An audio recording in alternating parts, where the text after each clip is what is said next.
வணக்கம், நான் உங்கள் மைசாராஜன். இன்றைக்கி நம்ம ராஜன் கிச்சனில் ஒரு வெள்ளை உப்புமா பண்ணுறோம். எப்படின்னா, நாங்கள் மண்டபத்தில் பால் ஊற்றி செய்வோம்.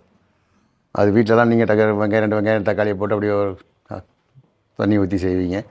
இந்த மாதிரி செஞ்சால் சாப்பிடாத குழந்தைங்களும் சாப்பிடுவாங்க. நல்லா பயங்கர டேஸ்ட்டாக இருக்கும். இந்த மாதிரி ஒரு ட்ரிப்பு செஞ்சு பாருங்கள். இந்த மாதிரி வெள்ளை ரவை செஞ்சு கொடுத்தீங்கன்னா டிஃபன் அருமையாக இருக்கும், விரும்பி சாப்பிடுவாங்க. அதனால் நீங்கள் இதே மாதிரி செய்யுங்க. வாங்க, அதுக்கு என்னென்ன பொருள் தேவைன்னு பார்க்கலாம். இப்போ இந்த ரவைக்கு தேவையான பொருள்: வெங்காயம் 2 வெங்காயம் வெட்டி வச்சுருக்கிறேன், 2 தக்காளி வெட்டி வச்சுருக்கிறேன், 1 டீஸ்பூன் கடலப்பருப்பு வச்சுருக்கிறேன், வெள்ளை உளுந்து வச்சுருக்கிறோம், வெள்ளை ரவை 1/4 கிலோ இருக்குது, தேவையான அளவு உப்பு, தேவையான அளவுக்கு சீரகம், கடுகு, தாளிக்கிறதுக்கு தேங்காய், 1/4 லிட்டரு பால், 1 பீஸ் கருவேப்பிலை. இது தேவையான பொருட்கள். இந்த ரவைக்கு நாங்கள் ஒரு கப்பு வச்சுருக்கோம். அந்த ஒரு கப்புக்கு நீங்கள் எதில் அளக்குறீங்களோ, ஒரு கிளாஸ் அளந்தீங்கன்னா 2 கிளாஸ் தண்ணி, 1 கிளாஸ் பால் வச்சுக்கிங்க. இந்த மாதிரி லைட்டாக காய்ச்சி வச்சுக்கிங்க. காய்ச்சிட்டிங்கன்னா மேலே ஊற்றும்போது ஜம்முன்னு இருக்கும். அப்படியே தாளித்து அப்படியே ஊற்றிடுவோம் நாங்கள்.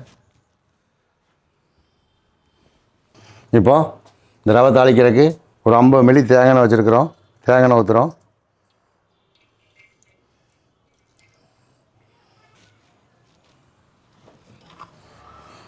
ஒரு டீஸ்பூன் கடுகு போடுறோம். சின்ன டீஸ்பூன் தான், பார்த்துக்குங்க. இந்த டீஸ்பூனுக்கு ஒரு ஸ்பூன் கடுகு போட்டுக்கிறேன்.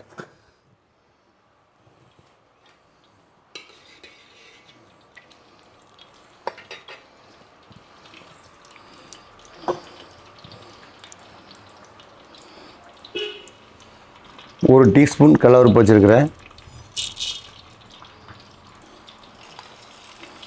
ஒரு டீஸ்பூன் வெள்ளை உளுந்து போடுறேன்.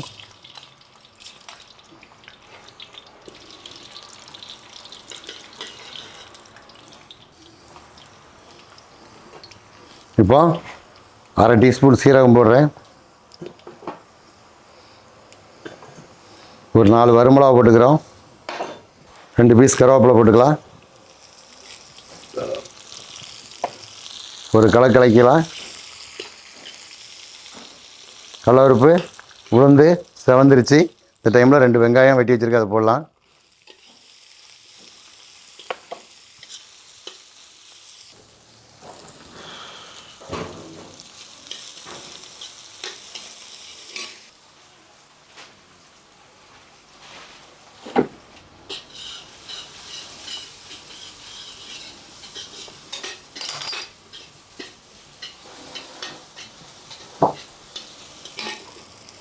ஒரு 4 பச்சை மிளகா, ஏற்கனவே நான் பச்சை மிளகா சொல்ல மறந்துட்டேன். ஒரு 4 பச்சை மிளகா போட்டுக்கலாம்.